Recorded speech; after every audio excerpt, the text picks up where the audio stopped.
तर सर्वांना नमस्कार. तर बघा, सर्वांनी हा व्हिडिओ एकदम लक्ष देऊन बघायचा आणि शेवटपर्यंत बघायचा आहे. कारण की ह्या व्हिडिओमध्ये मी तुम्हाला एक भगवद्गीतेविषयी एक प्रेरणादायी बोधकथा सांगणार आहे. आणि ती बोधकथा ऐकल्यानंतर तुम्हाला सुद्धा या ठिकाणी कुठेतरी प्रश्न पडेल की आपण आपल्या जीवनाला कसं वळण लावतो आणि आपण आपल्या जीवनाला कशा प्रकारे वळण लावायला पाहिजे.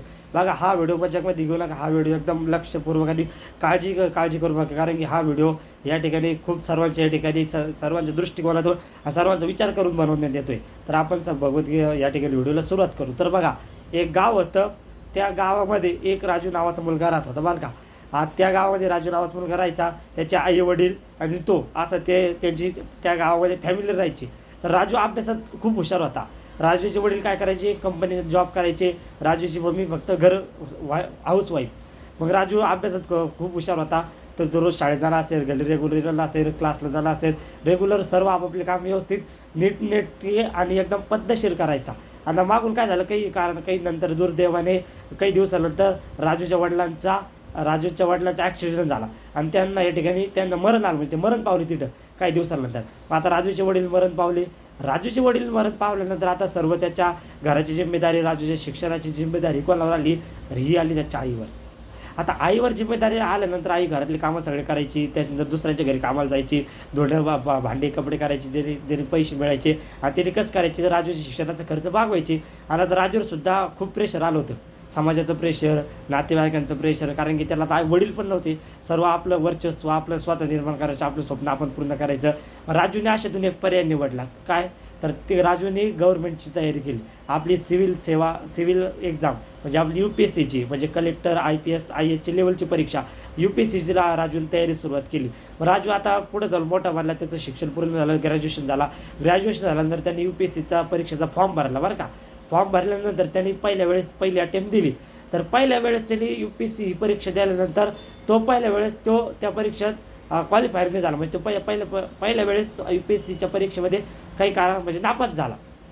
आता पहिल्या वेळेस नापास झाला, पण त्यांनी तरी हार मानली नाही. त्यांनी परत एकदा परीक्षा झाल्यानंतर परत एकदा UPSCच्या परीक्षेची तयारी केली. कारण त्यांनी ठरवलं होतं, मी एक दिवस IAS बनूनच माझ्या आईवडिलांचं स्वप्न पूर्ण करणार. आता परत त्यांनी UPSCची तयारीला सुरुवात केली.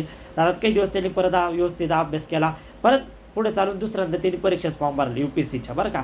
आता दुसऱ्यांदा त्यांनी फॉर्म भरला. दुसऱ्यांदा सुद्धा त्या राजूने UPSCची परीक्षा दिली.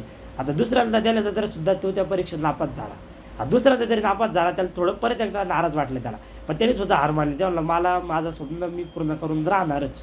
मग आता परत त्यांनी UPSCच्या परीक्षेची तिसऱ्यांदा तयारीला सुरुवात केला. आता त्याची सुरुवात या ठिकाणी त्याला अनुभव आला होता. कारण की 2 वेळेस नापास झाला होता आणि तिसऱ्या वेळेस त्याला आता अनुभव आला होता. मग आता तो परत एकदा त्यांनी तिसऱ्यांदा काय केली, परीक्षेची तयारीला सुरुवात केली. आता बघा, आता परत त्यांनी एखादा वर्ष चांगली तयारी केली. आणि आता परत त्यांनी चौथ्यांदा फॉर्म भरायला सुरुवात केली. कितव्यांदा? तिसऱ्यांदा बरं का. आता तिसऱ्यांदा त्यांनी परीक्षेचा फॉर्म भरला. तिसऱ्यांदा सुद्धा नापास झाला.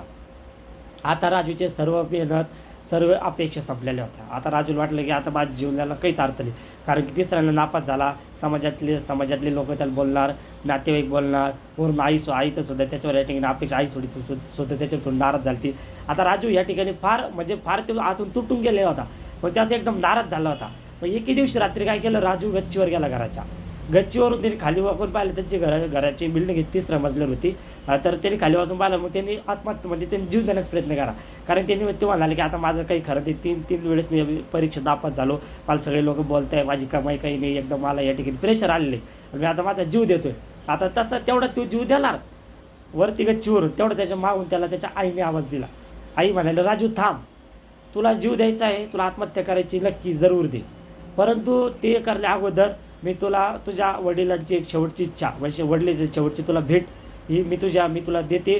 त्याच्यानंतर तुला जीव द्यायचा आहे, काय करायचं आहे ते सुद्धा तू ठरव. आता आईने त्या वडिलांची त्याच्या एक शेवटची म्हणजे वडिलांना त्या शेवटची इच्छा आईला दिली. म्हणजे आईला ती वस्तू दिलेली होती, ते म्हणजे भगवद्गीता बरं का. भगवद्गीता ज्याच्या त्या राजूच्या आईने राजूच्या हातात दिली. राजूला सांगितलं की बाळा, ही जी भगवद्गीता आहे ही मला तुझ्या वडिलांनी दिली होती. म्हणाले होते की ज्यावेळेस राजूला त्याची गरज पडेल, राजूला असं हारल्यासारखं वाटेल, तर तू ही भगवद्गीता राजूच्या हातात द्यायची. आता आई त्याला म्हणाली की बाळा, मला तुझ्या वडिलांच्या सांगितल्याप्रमाणे ही भगवद्गीता मी तुझ्या हातात देते, याच्यात तू बघ म्हणे, याच्यात एखादं पेज काढ, त्याच्यात काय सांगितलेलं आहे ते वाच म्हणे, वाचल्यानंतर तू मग तुला काय करायचं ते कर म्हणे, हे वाचल्यानंतर तुझा दृष्टिकोन नक्की बदलेल, आज त्याची आई त्याला सांगू लागली. आता आईने सांगितलं, मग राजू म्हणलं की चला शेवटचं चान्स आपण काय करू, भगवद्गीता थोडीफार बघून घेऊ.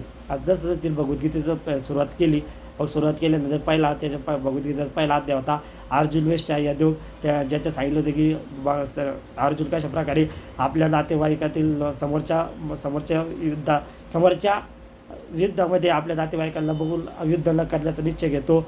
आत्मा ही अमर आहे, आत्मा ना कधी मरते ना कधी, म्हणजे आत्मा कधीच मरत नसते. आणि काय तुमचं काम फक्त काय आहे, प्रयत्न करणं, फळ देणं हे माझ्या हातात आहे, असं भगवद्गीतेमध्ये ज्ञान म्हणजे असं दिलेलं होतं. आणि ते राजूला ते वाचल्यानंतर राजूचा थोडा दृष्टिकोन हा बदलायला लागला.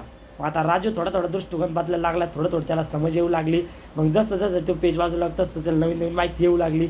असं करता त्या दिवशीची पूर्ण रात्र राजूने भगवद्गीता वाचून काढली, पूर्ण रात्र भगवद्गीता वाचली. पूर्ण रात्र भगवद्गीता वाचल्यानंतर राजूचा दृष्टिकोन बदलला. आणि ज्यावेळेस त्यांनी हार मानली होती 3 परीक्षा झाल्यानंतर, त्याने आता परत एकदा ठरवलं की मी आता परीक्षा देणार आणि पास होऊनच दाखवणार, असं राजूने आता ठरवलं. आणि चौथ्यांदा त्यांनी काही विचारणार, तर चौथ्यांदा परत परीक्षेची तयारी केली.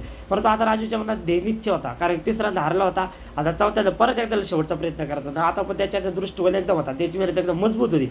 आता त्यांनी परत चौथ्यांदा परीक्षेची तयारी केली, UPSCच्या बरं का. चौथ्यांदा तयारी केली, चौथ्यांदा परत एकदा परीक्षेची फॉर्म निघली, परीक्षा दिली.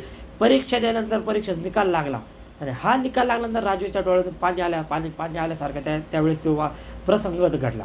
कारण की राजूचं सिलेक्शन झालं होतं, IASच्या लेवलवर तो गेला होता. म्हणजे एक जिल्हा कसा सांभाळायचा, एक जिल्हा कसा चालवायचा हे ठरवण्याला IAS असतो, IAS IPS. मग त्याचं पद त्याच्या याच्यात आलं होतं, राजूच्या हातात आलं होतं. आता राजूच्या हातात ते पद आलं, राजू एकदम खुश झाला. राजू या ठिकाणी त्याला आनंदाच्या अश्रू डोळ्यातून रडू लागला. आईलाही सांगितलं, आईला कळलं, आईसुद्धा या ठिकाणी रडू लागली. राजू त्यावेळेस म्हणाला, हे जर बघण्यासाठी आज जर माझे वडील असतील तर माझ्या वडिलांना सुद्धा हे बघून खूप आनंद झाला असता. पण त्याप्रमाणे बघा, याच्यावरून आपण ही राजूच्या जीवनातील एक चांगली या ठिकाणी बोधकथा, ही बोधकथा ऐकल्यानंतर तुम्ही हा व्हिडिओ पण नाही, तुमचा दृष्टिकोन हा बदलून गेला असेल. कारण भगवद्गीता कशी प्रकारे माणसाला हे करू शकते बघा. सर्वांचं सोल्युशन म्हणजे भगवद्गीता आहे. आज आपल्या हिंदू धर्मातील सर्वात पवित्र ग्रंथ म्हणजे भगवद्गीता आहे. पैशाची अडचण असू द्या, विद्यार्थी जीवनात अभ्यासाची अडचण असू द्या, घर परिवारात शांती असू द्या, नातेवाईकातून भांडणं असू द्या, कोणत्या कारणावरून आपली अडचण असू द्या, त्याचं सर्वांचं सोल्युशन म्हणजे भगवद्गीता. भगवद्गीता ज्यावेळेस आपण वाचायला चालू करू, आपल्याला आत्वात कळून की आपण कुठेतरी चांगल्या मार्गावर लागतो आणि आपलं कुठेतरी आपली विचारधारणा बदलते. असं भगवद्गीता वाचायला सुरुवात केल्यानंतर आपल्याला कळेल, हळूहळू ते कळायला लागतं. म्हणजे भगवद्गीताने भगवंताने ज्ञान दिलेले. भगवान श्रीकृष्ण स्वतः अर्जुनाला ज्ञान देतात, आणि अर्जुनसुद्धा कोणी एकदम बलशाली, एकदम महापुरुष नव्हता, तो सुद्धा आपल्यासारखाच होता. आणि ज्यावेळेस युद्ध करण्याच्या वेळेस राजू अर्जुन आपल्या मार्गातून भटकला, त्याला काही कळत नव्हतं काय करू काय नाही. त्यावेळेस भगवान श्रीकृष्ण त्याला ज्ञान सांगितलं, आणि त्या ज्ञानातून अर्जुनाची बघा काय झालं, तो युद्ध जिंकला म्हणजे जिंकलाच. याच्यानुसार आपल्या सर्वांना या ठिकाणी एक विनंती माझी की तुम्ही भगवद्गीता वाचत चला, याचा परिणाम हळूहळू कळेल. आणि भगवद्गीतामध्ये काय पावर आहे, तुम्ही ज्यावेळेस भगवद्गीता वाचायला सुरुवात करशाल त्यावेळेसच तुम्हाला कळेल. तर हा व्हिडिओ कसा वाटला सर्वांनी नक्की कळवा. तर सर्वांना धन्यवाद.